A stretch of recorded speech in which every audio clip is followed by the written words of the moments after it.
Looking to buy your first home, second home, or even third home can be a burden on some of us. On today's show, we'll tackle some of your questions and concerns about the current housing market.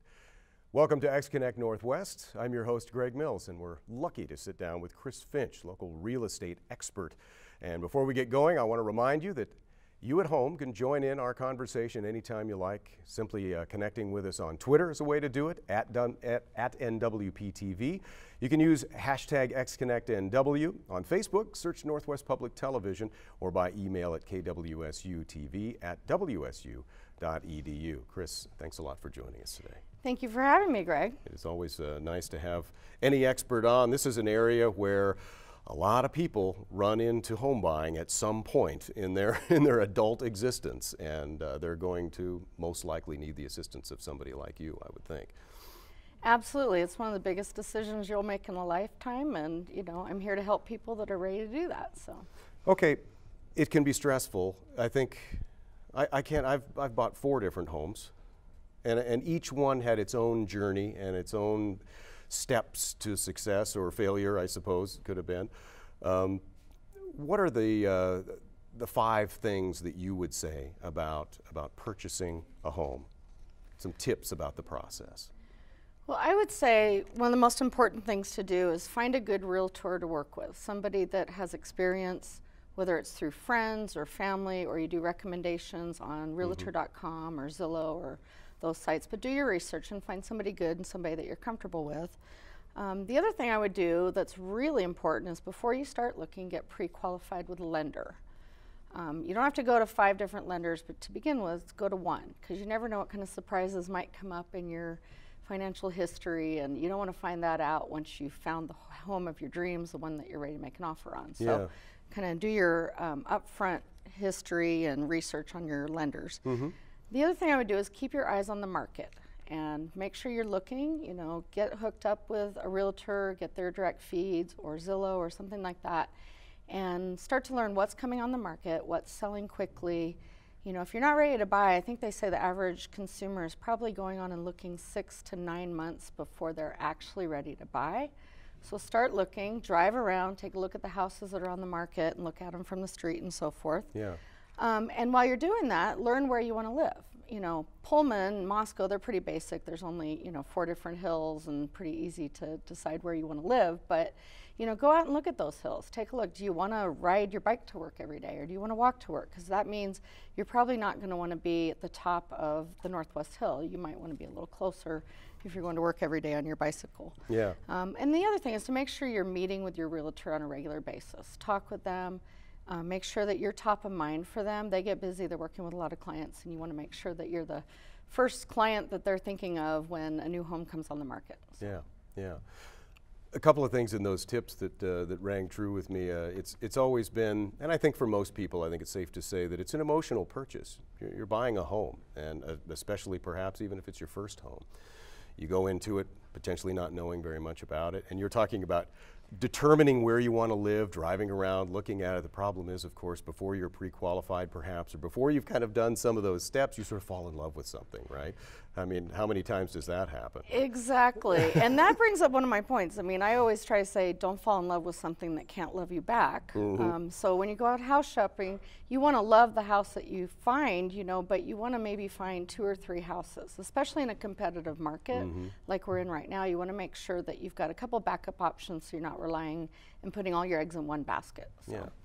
I know it's been many years since it was recommended to be pre-qualified. It seems to be something that's really on the list of any realtor I've ever spoken with. Whereas some years back, it really wasn't part of the deal. You got qualified after you got into the process. Do you find very many people come into it not pre-qualified still? I do. I find probably about 25% of the people that contact me have not talked to a lender yet. So I'll go out and I'll show them a house or 2, but after that they really need to go sit down and do their homework, because unfortunately and sadly, probably 25% of those people are not ready to buy a home. They find something in their history that they didn't know, or they had an assumption about their down payment money that was or wasn't allowed. A lot of people still think there's still first-time home buyers money out there, and that doesn't exist really anymore. Right. And you're an expert in the Pullman-Moscow area. This market, I have to think, has its own strange quirks, having so many rentals available, probably somewhat of a transient population in that people are getting jobs and maybe leaving for other jobs at a different rate than in some communities. And those are just, you know, a couple of things I'm just guessing at. What does the market look like this year and right now compared to maybe where it was a year ago? Right now, the market is amazing. We've had a terrific last year. The year before that was good, but this year it's even better. And it started early. I mean, we had a lot of significant market activity in January. February, it just seemed to increase, and now we're here at the 1st of March, and what we're missing is homes. A lot of us have buyers that we're working with that we don't have homes for. Okay. So that's the biggest challenge for me right now is just finding the right home for the buyers that I'm working with. And does that go up and down pretty regularly around here, or does the number of homes stay pretty low? No, I would expect it to increase as spring goes on. I would expect more inventory to come on the market for sure, but it's definitely been tighter in January and February than we've probably ever seen in the last 10 years, or at least the last 10 years that I've been involved in the business. So. Okay. Okay. Do you see any real concrete reasons for that, or do you just follow along with what's available and not available? Well, I'm guessing that as people heal over the time of the recession and people get into a better position to purchase, maybe they had moved to Pullman, had a home to sell somewhere else, couldn't buy, sold that home, and now they're ready to make that purchase. Sometimes that happens. Sometimes there's credit issues that they clean up. Yeah. But I think overall the economy is getting stronger, so people are in better position to go ahead and move forward with a purchase. So. All right.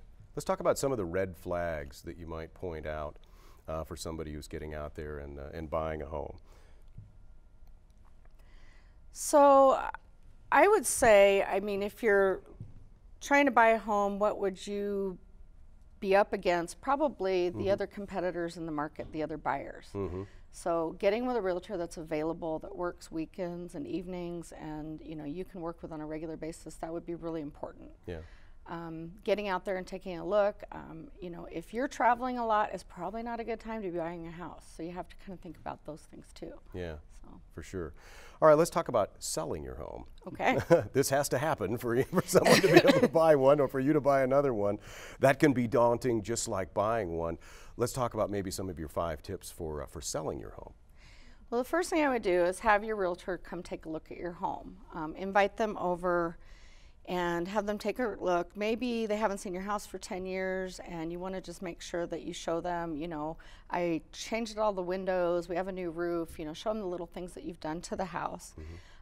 Get their opinion on staging your house. What kind of things do you need to do to get your home ready? You live in your home and you kind of forget of what it should look like to get out and market to the rest of the world. So if you've been using your dining room maybe as a card table game room, it might not be the best place to continue to do that. You might want to move that somewhere else and put a dining table back in that room. Sure. I would also think it'd be important to maybe look at getting a home inspection prior to listing your home. If you're in a newer home, that's probably not as important, but if you're in an older home and you've been in it for a long time, it would be good to get an inspector in there. Because even though you've taken a really good care of your home, you may have missed some things, and you don't want to find out those surprises 2 weeks after you're into the transaction with a buyer. It'd be better to know those things up front. That's for sure. Yeah.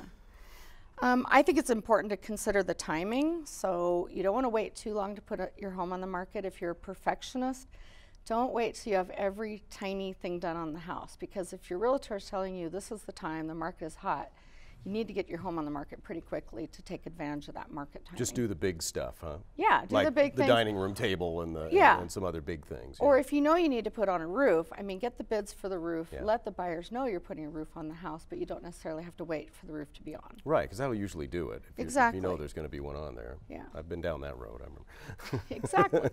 So, and make sure that you do a market analysis. That's really important. Have your realtor show you the comps in your price range. Make sure you understand their reasoning for why they're suggesting a certain price for your home, and then get realistic about the pricing. And what I mean by that is if you bought your home for $180,000, say 2 years ago, and you put $30,000 into your home, remind you it's just 2 years ago, you probably can't expect to just jump in and sell your house for $250,000. Right. So you have to kind of work at the math on that and take a look at the similar homes that are being sold in your neighborhood and what they're selling for.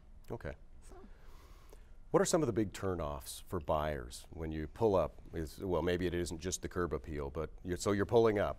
What are some of these big turnoffs?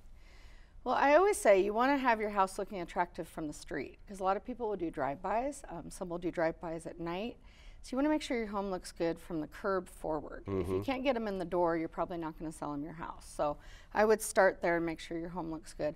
When you get in the door, it's really important that a buyer can feel like they will fit in your house. So you want to make sure the colors are fairly neutral. Okay. If you have wild purples and avocado green kitchens and so forth, you might want to think about toning that down and just getting into a neutral palette so anybody can picture themselves in the home. And color is something that you can change without a great outpouring of cash, probably. Yeah, paint and carpet are really the cheapest things you can do to affect your house value. A lot of the old school buyers used to think, oh, we don't want to replace our carpet because the buyer will want to pick their own carpet. And I don't think that's so true anymore. I think buyers sometimes can't see past the colors or the offensive carpet, and it's just better to get those things taken care of ahead of time. But again, probably putting in something reasonably neutral. Oh, very neutral, very important. Yeah. Yeah. So you can appeal to a wide variety of buyers. The other thing I would say is appeal to all the senses. Does your house smell? Do you have pets? If you have pets or other smells in your home, you may not even notice the smell. So get other people in there that you know will tell you the truth about what your home is like and what their experience is, because I think you will become immune to the smells yourself. So do those things to correct that, so again, that you can appeal to all buyers.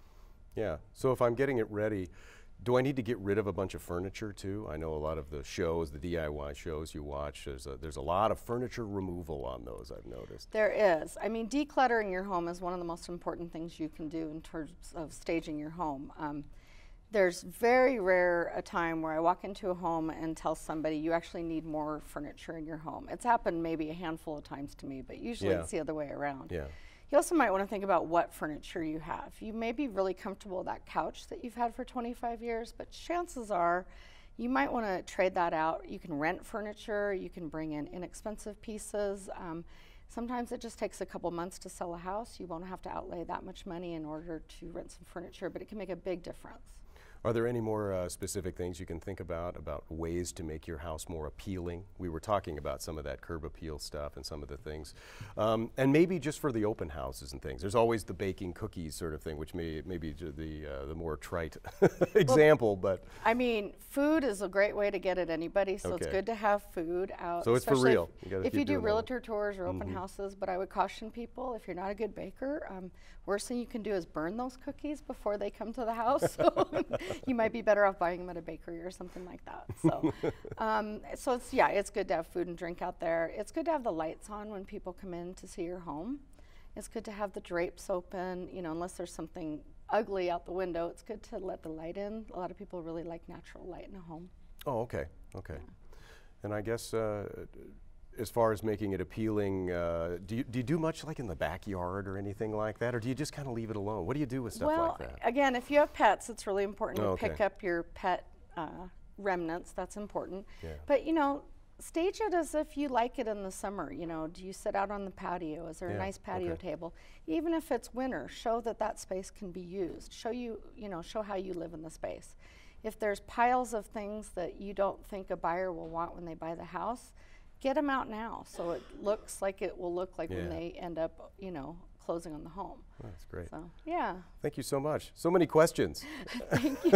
So many questions, and I'm sure you hear many more than that on a regular basis. But thanks a lot for your expertise. Thank you for having me, Greg. All right. It's great to have Chris here, and thanks for helping us out. We have a lot of questions about this. We hope you enjoyed today's show as well. Now, remember, you can stay connected with us all week. Tweet us, like us on Facebook, add us to your circle on Google+.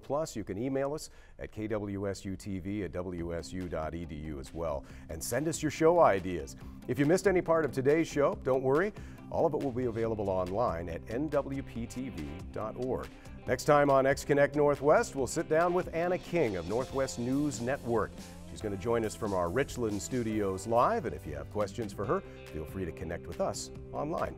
I'm Greg Mills. Thanks for watching. We'll see you next time on air and online.